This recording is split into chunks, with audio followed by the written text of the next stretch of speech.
Hello everybody, welcome to the Lion's Den. I'm your host, Panzer King, and I'm going to take you on a tour of everything in this room, or my garage, as my wife calls it.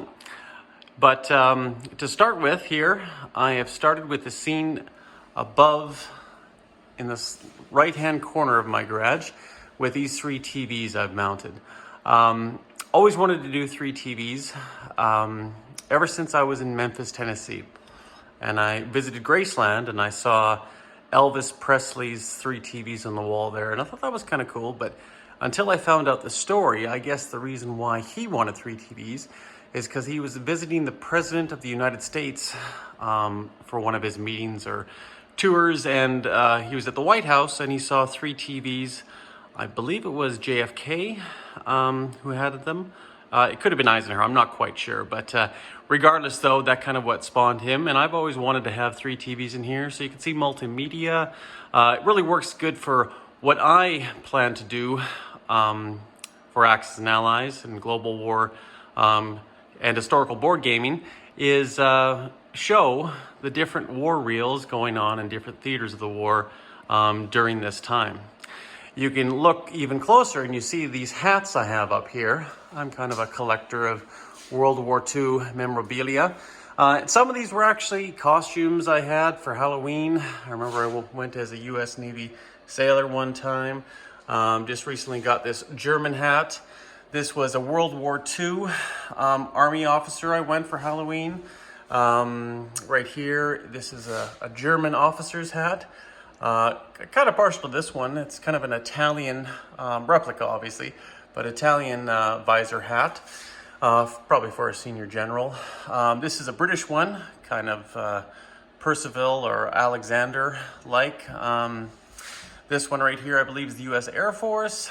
This one is kind of a replica of the German Führer hat, and this is the U.S. Marines right here too. So I've always been a big fan of military, war relics, stuff like that. I've always kind of thought about joining the armed forces, but unfortunately it never did pan out, never really did happen. So anyways, as we carry on here, we can look and see. I've set up a little bit of special lighting in here as well. I'm actually missing something in my garage. I actually store my car in here during the wintertime, but I pulled it out here for what you see before us right here is that there's actually 2 war tables. This one, obviously, on the left-hand side here, we'll just talk about briefly. I just set it up just rough and dirty. Like I said, there's nothing too crazy about it. I'm probably going to mount some spacers here and here just to give it some rigidity when we have our event here next month, which I'll get into later.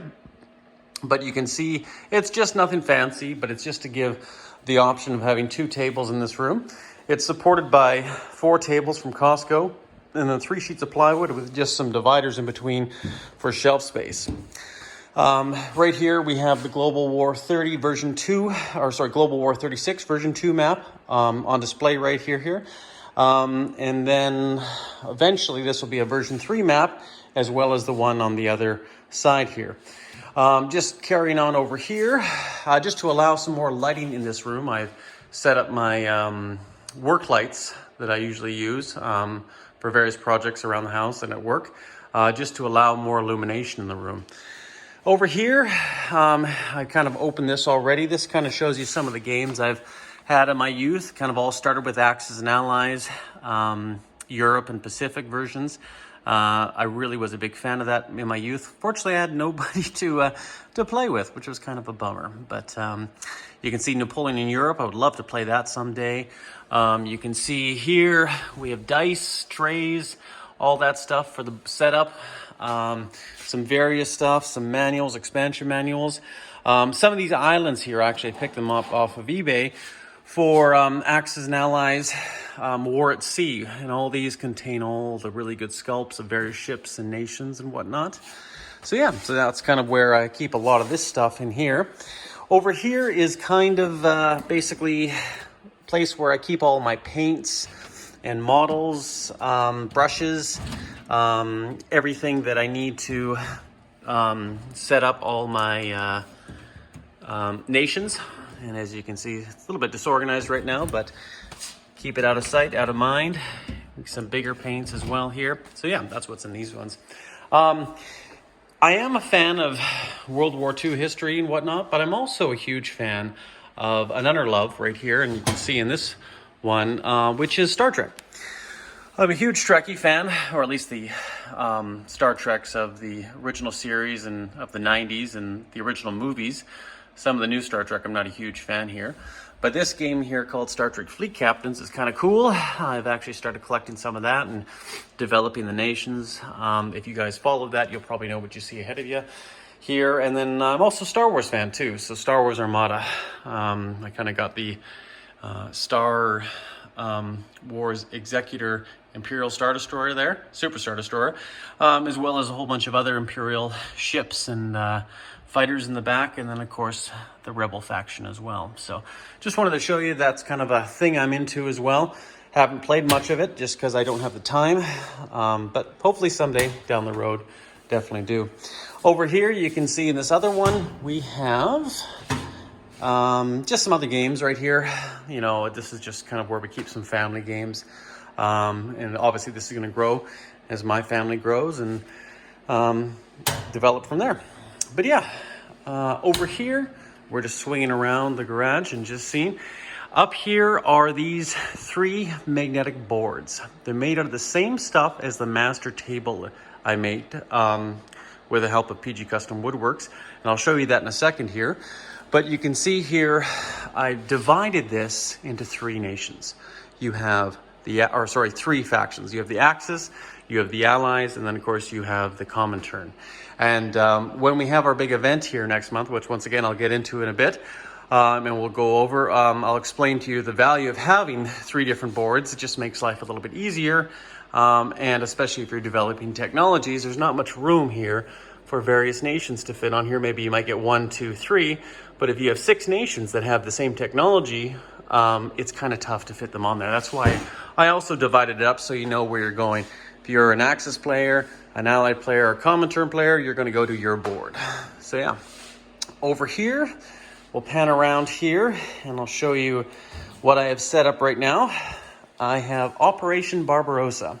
I ordered this from Doug from Historical Board Gaming. He actually made this map much larger than what it actually is. This is pretty much 99% complete, the setup here. I've had a bit of artistic license and put a bunch of arrows and smoke debris just to show you some future battles or whatever in the beginning phase of Operation Barbarossa. But you can see here you have the German forces, the Romanian forces, a few Bulgarians, some Hungarian forces as well as the Finns up there, up against their common foe right here. I've also added some generals in here. I've kind of been somewhat historically accurate. Rundstedt and Kleiss were in Army Group South. You had Guderian in Army Group Center, and Bosch, so on and so forth in Army Group North. But yeah, I'm really excited to play this game. I think it'll be a lot of fun. As you can see, it doesn't quite fit the full side of the map. So I've put a few other relics here of the era. People may know the 1938 era idea of the Rocketeer. I think it was made in the 90s by Disney. So I have a replica of that here. I have the replica model of the internal workings of the actual X3 Rocketeer engine that was in the movie. Over here, I've dotted up a globe of Axis aggression throughout the world. You can see the Italians and even some Japanese stuff. I'm still working on this. I'm not quite sure what it is. I just really like the globe. It's very minimalistic and kind of has that old world feel to it as well. Over here, some props. Nazis stormed through the Egyptian desert. What could they be looking for? This is actually all from Indiana Jones and the Last Crusade. It's actually a file prop set up here that you can see over here when they're looking for Tanis. And if you guys are a fan of the movies, you can see some of this stuff cool too. Just kind of adds to a bit of the ensemble here in the era. Bit of alcohol as well. This is an original film here, Russia Strikes Back. Just kind of gives it a bit of a setting. Just set this up here just for fun.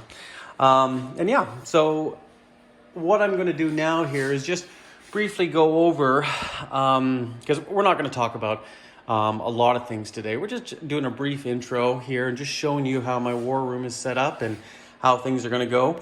But more so than that, my good friend, General Hand Grenade, who also lives in town here, he's actually helping me with this idea of mine to set up kind of a northern challenge for a lot of players around the world that are into this historical board gaming, specifically Global War 1936. It's one of the things I thought, you know what, wouldn't it be great to get a group of guys here, whether it's 2, 3, 10, 12, 14, to get them together, potentially from all over the world, or even potentially all over North America, or even if it's just from Canada, where I'm from, would be a lot of fun, just to share the passion we all have for some of this historical board gaming. But that being said, we actually came up with an invitation, which I know General Hand Grenade has already posted. It's our first annual Spring Offensive Invitational. It's Global War specifically. It's going to be held March 21st to the 23rd. And as you can see here, it's put on by General Hand Grenade and myself, Panzer King. That's the symbol I used. People may wonder why Panzer King and why this particular symbol. Well, I'll tell you this right now. The reason why I picked that was because I came up with a name. I thought, Panzer, well, I do like German tanks, and Panzer sounds like a fun word, and I put King beside it just because, well, you know what? I really do like the German tanks, and I know there was the King Tiger, so I thought, okay, why not just put Panzer King? But later on, when I developed an actual emblem or icon or symbol, I decided, well, obviously I have to put a Panzer in. And what I've done is I've actually put in the Panzer Mark IV. I've cut off the top just briefly here, just to allow for the line. And some people will say, well, why did you add a line? I added a line because I'm actually born on July 24th, and I'm a Leo. And of course, Leo the lion, I thought, okay, well, that makes sense too. And also another reason too is because had the war progressed, the Second World War progressed after 1946, or 45 into 1946, it probably would have led to the German development of the Lion, which was the Mark VII that was in development too, which was kind of, and it's very similar to an advanced version of the T-34 that the Russians had. But I digress. One of the reasons why is that would have been the unfinished or the new mark in the Lion. So that's why I picked a lion on top of the tank as well, right? Because you have the tiger, the panther, obviously in that progression, and then you have the king of the jungle, which is the lion.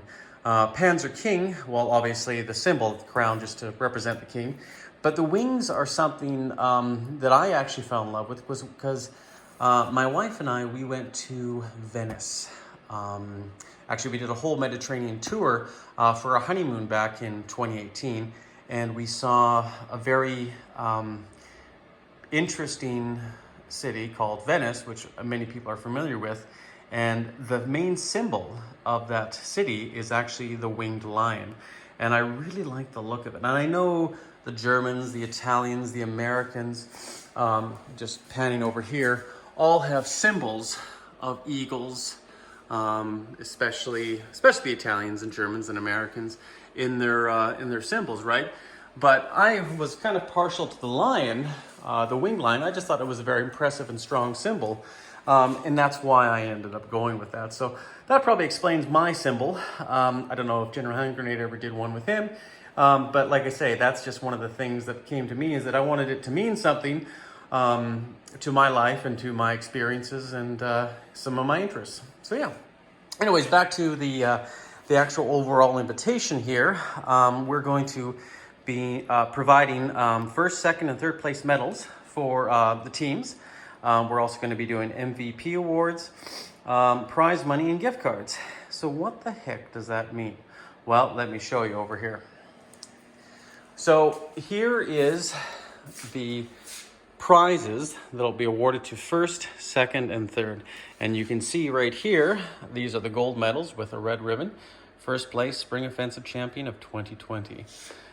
If you're lucky enough to come in second place, you'll be the Spring Offensive Champion 2020 with a silver medal and a blue ribbon. And of course, last but not least, bronze. Third place, Spring Offensive Champion 2020 with the white ribbon. Now, this will be awarded to the nations or the people who win. And we're obviously going to have 3 different sides, 3 different nations, or 3 different factions, I should say. So how is this going to work? Well, if we have 6 players for the Allies, 2 players for the Comintern, and perhaps 4 players for the Axis, hypothetically, well, it doesn't matter who comes in which place, we'll have enough medals for either one. But whoever wins first, second, and third is also going to be hopefully entered if they've played a good game or if their peers select, and we haven't figured this out yet, is the actual MVP awards. And what I've done here is I've actually done replicas of Second World War medals. Here you have the Comintern MVP, which is the hero of the Soviet Union, Axis MVP, which is the Iron Cross with oak leaves and swords, and Allies MVP, which is the Victoria Cross. So this will be awarded to, just as a little keepsake, to potentially the best player, maybe the best battle, or something that is really representative of what that stood out this weekend. So yeah, so that's some of the awards here. But of course, that's not all. There's obviously going to be much more. I'm probably going to save that for a second video or a third video because I want to keep these videos going. But you can't have a championship without a trophy, and that's what's going to be coming next. I'm working right now developing it, and it's going to be quite a unique and impressive trophy, and I hope to have that done within the next few weeks, possibly for my next or even third video, and get it out and show you guys and see what you guys think. That being said, I'm also going to try to start making my videos shorter than perhaps the average person. It just depends on what we end up doing, or what I end up doing when it comes to filming. I really like the idea of having a 5-minute video. Sometimes you don't have a lot of time. You might have time, just for a quick break. If you're a smoker, you go have a cigarette, you go outside. If you're a family guy, you're just working on this and working on that. You don't have much time to look at stuff or even look at an hour-long video or even a half an hour-long video. But if I can do some quick reference videos, some videos explaining how I made this table, all the nations, the time I put into it, how I even made this room, I'd like to do that in 5-minute sections. And I want to hear what you guys think and what you guys ultimately think would be something you guys would want to see. I could always do longer videos or even shorter videos. But this is just to start doing what I want to do, and that is to start doing some videos, because General Hand Grenade has really inspired me, as well as other people in this community like Hilltop, Grasshopper, Warpig, just people that I've ended up watching and, just really falling in love with their videos, their content. And yeah, so ultimately we'll see how everything goes. You can see here there's other distractions in this room. That's a boiler system. I'm a plumber and gas fitter by trade, but I'll probably talk about that in another video there as well. I'm sure you guys are curious about that. But probably the next video I shoot here, it's going to be a little bit different. I'm going to start taking some of this stuff off. Hopefully by then we'll have the version 3 maps, which obviously we're going to have 2 in this room for this tournament.